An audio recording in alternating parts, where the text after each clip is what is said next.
Assalamualaikum warahmatullahi wabarakatuh. Alhamdulillahilladzi bini'matihi tatimmus shalihat, mujibud da'awat, rafi'at darajat, wa huwal ladzi yaqbalu taubata 'an ibadihi wa ya'fu 'anis sayyi'at, rafi'us samawati wa munazzilul ayat. Asyhadu an la ilaha illallah wa asyhadu anna sayyidina Muhammadar Rasulullah shahibul mu'jizat. Rabbi shrah li sadri wa yassir amri wahlul 'uqdatam min lisani yafqahu qawli, amma ba'd. Para pemirsa rahimakumullah, alhamdulillahirabbil alamin, kita masih dipertemukan kembali dengan bulan suci Ramadan. Dalam kajian yang sangat berbahagia ini, yang penuh berkah ini, saya diberikan amanah untuk menjawab beberapa pertanyaan dari para pecinta ilmu, yaitu terkait dengan bagaimana sih sebetulnya hukum memakan harta anak yatim. Ma'asyiral hadirun, pemirsa yang dirahmati Allah Subhanahu wa taala. Dalam konsep fikih, dalam hukum fikih itu, ketika seorang ayah meninggal dan di situ meninggalkan anak yatim, maka yang paling kita prioritaskan itu adalah anak yatim tersebut. Sehingga apa? Sehingga kita harus memisahkan dulu mana yang sebetulnya porsi anak yatim. Jadi umpama ada 2 anak atau 3 anak, kemudian yang satu masih kecil, berarti dia masih hitungan yatim. Sehingga anak itu harus diprioritaskan ketika secara hukum faraid atau hukum warisnya, maka harus dipisahkan harta itu. Karena khawatir nanti bercampur dan kemudian ketika tidak dikelola dengan baik, maka kita termasuk mendolimi anak-anak yatim. Sebenarnya banyak sekali contoh yang ada di kehidupan masyarakat kita, yang biasa kita lalui. Salah satunya yaitu biasanya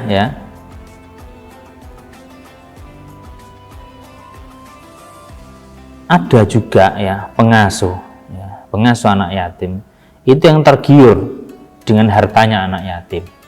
Nah, ini kan bahaya sekali, ini sangat bahaya sekali. Ketika dia sudah mulai tergiur, kemudian kepingin menguasai, Gusti Allah menegur, wa atul yatama amwalahum, dan berikanlah kepada anak-anak yatim yang sudah balik harta benda mereka.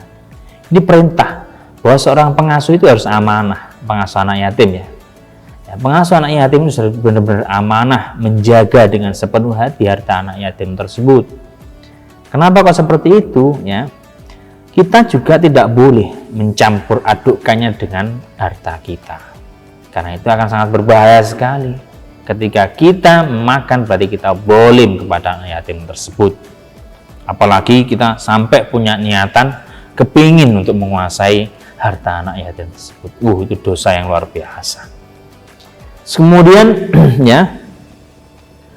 ketika selanjutnya yaitu kita menukar harta anak yatim tersebut, itu juga merupakan perbuatan yang zalim, yang tidak boleh, yang tidak jelas dilarang oleh agama.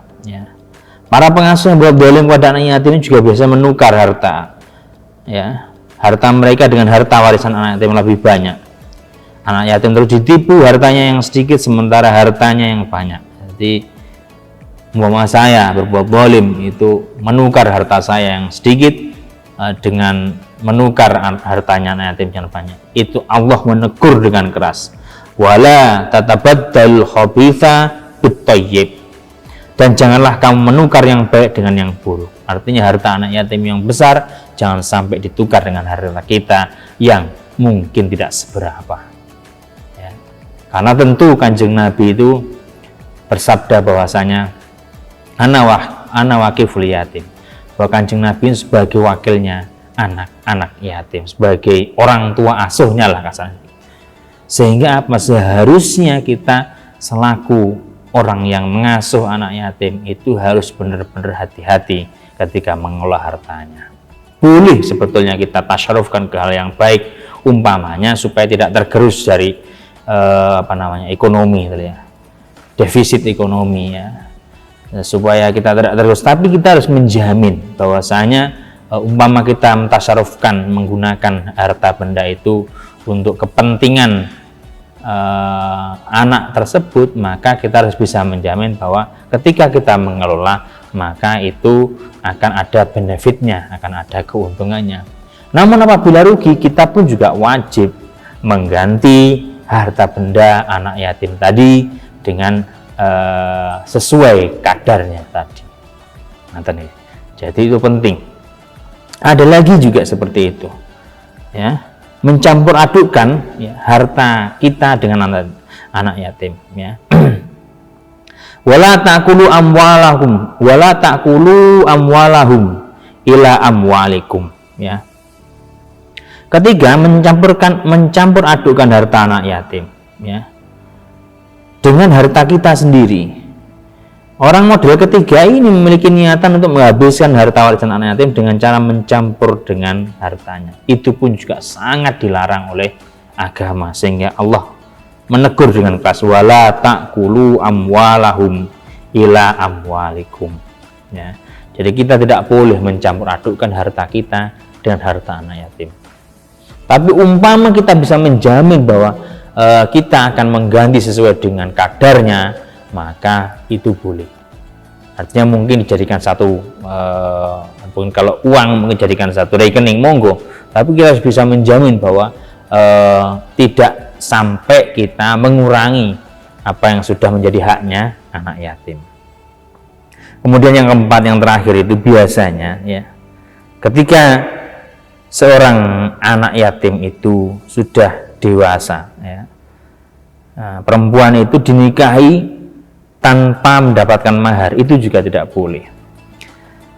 Wa andawuh wa in khiftum alla tuqsitu fil yatama fankihu ma taba lakum minan nisa'i masna wa thulatha wa ruba.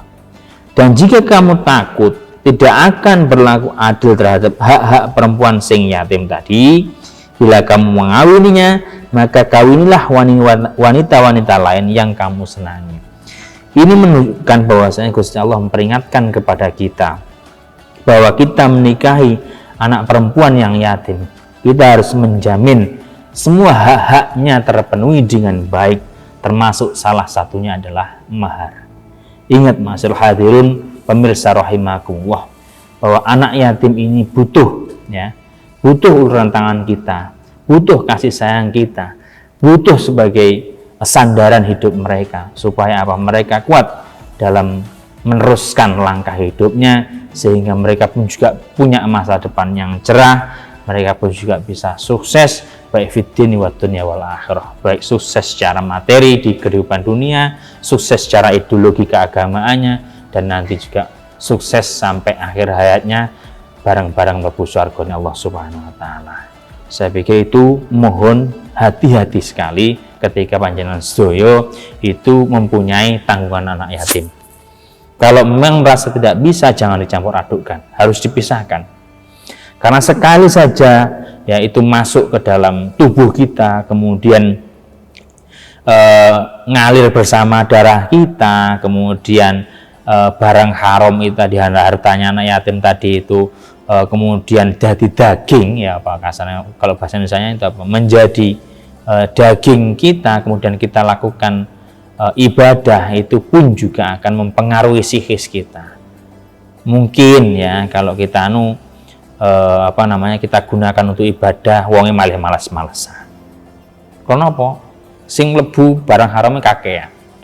Nah, terus kemudian kita buat kerjaan kita juga nggak berkah, karena terlalu banyak energi yang kita gunakan itu berasal dari sesuatu yang haram. Maka dari itu mohon hati-hati, sesuatu yang masuk dalam tubuh kita harus benar-benar difilter.